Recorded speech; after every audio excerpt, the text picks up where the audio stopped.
Ito nagsisilbing daanan papuntang Pulong Candy. Isang tulay, makipot at maliit lang ang daanang ito. Tanging mga motor lamang at bisikleta nakakapasok dito at mga residente na naglalakad. Ito nakahilira yung mga bumbero dahil hindi sila makapasok sa lugar kung saan nagaganap ang sunog dahil napakaliit lamang ng daang ito. Gumawala na lang ng paraan ng ating mga bumbero na makapasok sa pamamagitan ng pagdugtong-dugtungin ng mga hose para makarating doon sa loob ng komunidad na ito. Ngayon ngang araw na ito mga kasama nation, minabuting puntahan ni Kuis kasama ang lugar. Aktual ninyong makikita ngayong araw. Huwag kayong bibitiw at tapusin niyo po ang video.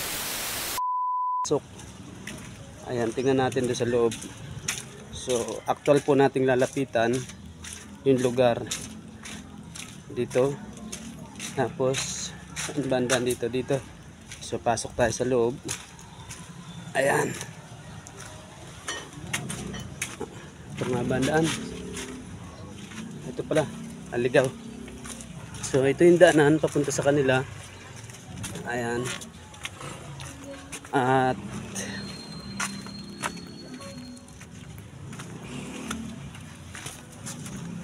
ito na yung kalunos-lunos talaga na nangyari. Ayan, kita ninyo. So kung hindi pa po ito may kalsada dito, sigurado aabutin din po itong mga kabahayan dito. So dito muna tayo kasama nation. Ayan, tingnan ninyo, halos abo ang natira dito. At ayan sila ate, at nagsasalba sila ng mga gamit-gamit pa nila. Ayan, te, minaisalba kayong anong kahit kaunting gamit? Wala po. Minaisalba kayong gamit po? Wala. Di pati mga requirements ninyo, wala no? Ayan,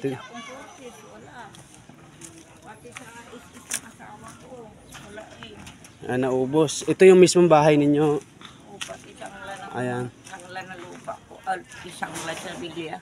Nawala ito nga. Ito, mga natira sa kanilang mga certification, civil service po, of General National ID na ano na rin po. Halos sa mga requirements niya, sinusubukan pong isalba ni nanay. Anong pangalan niyo, nay? Lucina Villarico. Ayan, Lucina Villarico. Pati yung na birth certificate namin is ng asawa ko.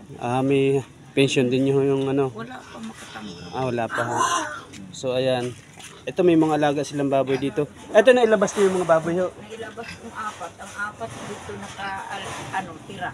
Dahil tapos lumaki na ang apoy diyan na sunog. Sila Nasunog o hindi? Hindi.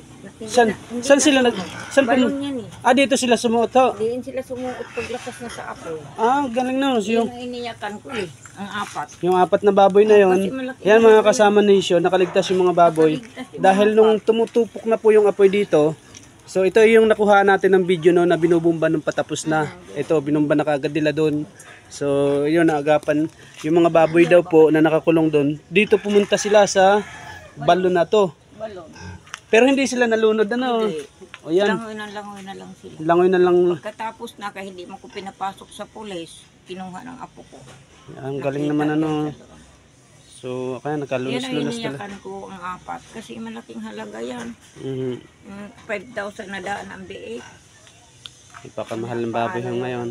So, ayan ang kanilang ano pong ano sa inyo dito? Dito pa rin kayo papaayos. Ang sabi ng sinabihan si Vice Mayor, si Vice Arnold,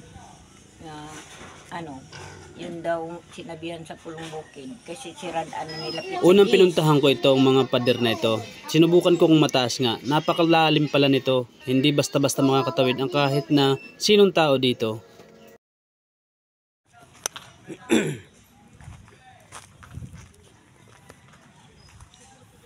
Kailangan maingat dito mga kasama nation dahil maraming mga basag na bubog, mga bote.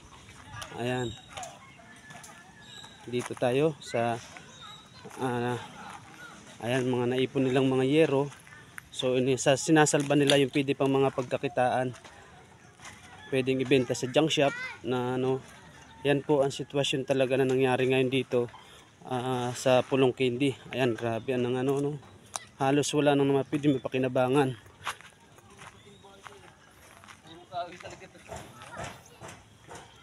Puro yero. Ayan, good morning po.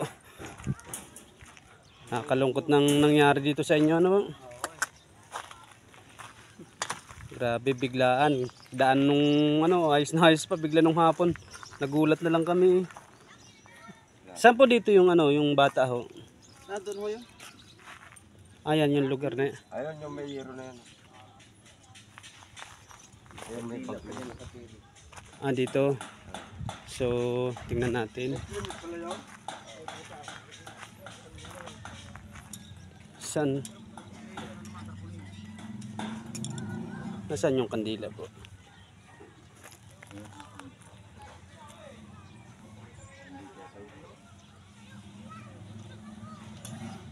Ah, yung kuya may yero ng parang bubong-bubong na maliit na yan?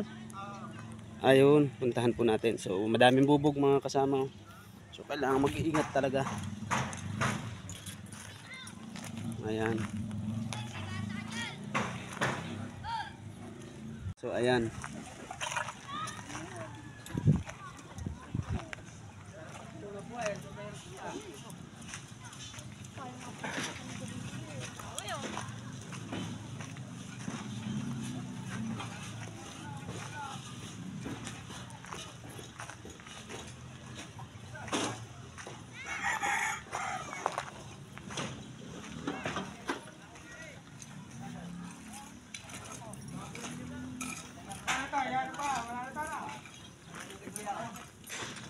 Ayan, shoutout po sa mga Green Army natin. Ayan, tumutulong po sila dito sa paglilinis. Ayan. Ayan, shoutout po sa ating mga environmentalist. Talagang saludo po ako sa inyo. Sa sipag. Ayan. Sila po ay tumutulong po dito sa paglilinis.